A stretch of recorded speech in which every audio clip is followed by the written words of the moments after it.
This week, when I was thinking about following the light, I thought about some verses that came to mind about light.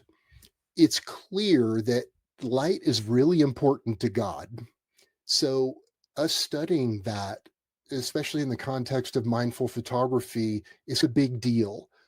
And that's why in the mindful photography field guide that the follow the light section that has three practices in it was the very first practice. This book is totally self-help for me. Believe me, I wrote this book for myself and then went through and ran all of these practices through their rigors and tests to make sure that they were helping. I think I say in the introduction of the book something about I don't want to say, preach anything that hasn't worked for me. For instance, that hand on the heart, three belly breaths thing is so pivotal. It works for me at the beginning of a mindful photography practice, but it also works for me when I'm, say, at work and I'm freaking out. Nobody knows it, and I have to turn and do a hand on the heart, three belly breaths, or when I might be up in the forest and shouldn't have a care in the world, but yet my mind is just going, stop, maybe put my hand on a pine tree and suck air down into those lungs. So that physical feeling and being in myself, I love to have that same thing happen with scripture and really let scripture start to indwell my body. So, one thing that I thought of, for instance, was that Jesus said that we are the light of the world.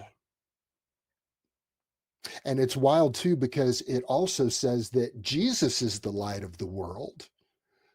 So, I guess in our inheritance with Jesus and the indwelling of the Holy Spirit, that there's that light, there's that indwelling light, and that light is important to us. So, we're light in the world. God is light in the world too. Another thing that came to mind is Genesis. The first few scripture verses in scripture are about in the beginning. And then the first thing that God did was produce light. God commanded light, and there light was. So that's another important thing.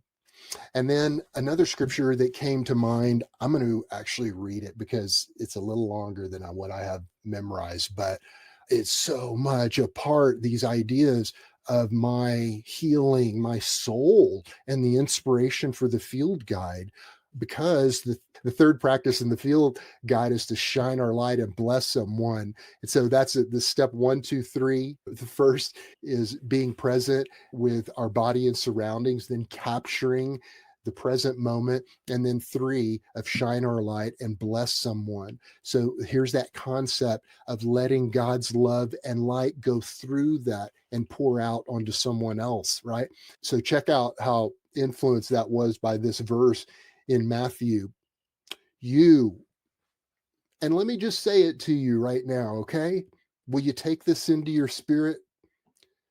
No matter what frame of mind that you're in right now, or how much you feel it or don't feel it, let me just speak this over you. Friend, you are the light of the world. A town built on a hill cannot be hidden. Neither do people light a lamp and put it under a bowl. Instead, they put it on its stand. It gives its life to everyone in the house. And in the same way, let your light shine before others, that they may see your good deeds and glorify your Father in heaven.